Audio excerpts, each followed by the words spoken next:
I want to tell you guys a story. Last week, I was in Beijing waiting for a taxi. So I look up from my phone and there's like 3 people across the road looking at me. In the past, I probably would have ignored them. I would have patiently waited for my cab to arrive and left none the wiser.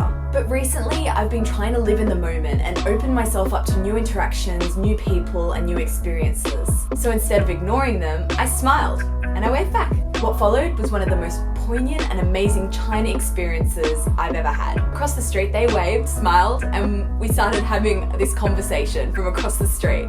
It went something like, 你好，哪国人？澳大利亚人。哇，你说得这么好。After a few minutes of this kind of chat, the ayi invited me to come in for some hot water. 她说我们有很多的开水，来吧来吧。But I told her politely, 不好意思，我的车马上到了。And then the next thing I knew, the ayi was making her way across the street with this empty pickle jar full of hot water in her hands. She said to me, 给你，这样你可以带走。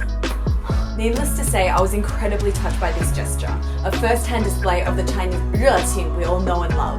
It's that kind and welcoming nature that's really characterized my dealings with Chinese people in the last 3 years of me living in China. The fact that this ayi, working long hard hours in 40-degree heat in a Chinese kitchen, took time out of her day to worry and care about me, some random foreigner on the street, really touched me.